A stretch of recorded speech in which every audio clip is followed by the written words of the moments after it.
एक महिला खाना बनाते बनाते गुरु मंत्र का जाप कर रही थी। काम करते करते भी उसे गुरु मंत्र का जाप करने की आदत हो गई थी।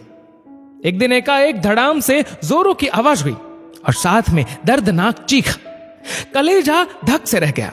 जब आंगन में दौड़कर ऊपर से नीचे झांकी तो 8 साल का उनका लाडला बेटा चित्त पड़ा था, खून से लथपथ, दहाड़ मार मार कर रोने लगी।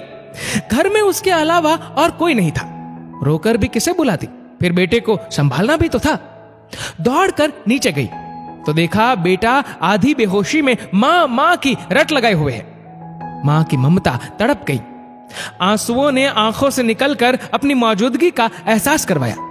फिर 10 दिन पहले ही करवाए अपेंडिक्स के ऑपरेशन के बावजूद न जाने कहां से इतनी शक्ति आ गई कि बेटे को गोद में उठाकर पड़ोस के नर्सिंग होम की ओर दौड़ी।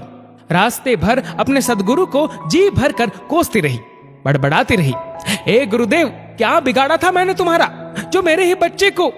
खैर डॉक्टर मिल गए और समय पर इलाज होने पर बेटा बिल्कुल ठीक हो गया। चोटें गहरी नहीं थी, ऊपरी थी तो कोई खास परेशानी नहीं हुई। रात को घर पर जब सब टीवी देख रहे थे तब भी उस औरत का मन बेचैन था। सदगुरु से घृणा होने लगी थी। एक मां की ममता गुरु सत्ता को चुनौती दे रही थी। उसके दिमाग में दिन की सारी घटना चलचित्र की तरह चलने लगी।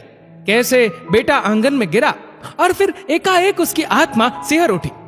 कल ही तो पुराने हैंडपंप की पाइप का टुकड़ा आंगन से हटवाया है, ठीक उसी जगह था जहां बेटा गिरा था।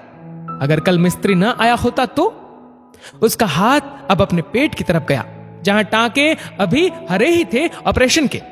आश्चर्य हुआ कि उसने 20-22 किलो के बेटे को उठाया कैसे वो आधा किलोमीटर तक दौड़ती चली गई।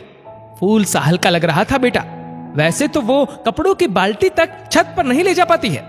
फिर उसे ख्याल आया कि डॉक्टर साहब तो 2 बजे तक ही रहते हैं और जब वो पहुंची तो 3:30 बज रहे थे। उसके जाते ही तुरंत इलाज हुआ, मानो किसी ने उन्हें रोक रखा था। उसका सर गुरु चरणों में श्रद्धा से झुक गया। अब वो सारा खेल समझ चुकी थी। मन ही मन सदगुरु से अपने शब्दों के लिए रोते रोते क्षमा मांगने लगी।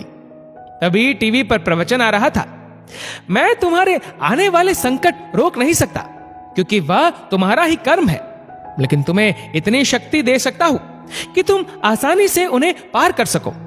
तुम्हारी राह आसान कर सकता हूं, बस धर्म के मार्ग पर चलते रहो।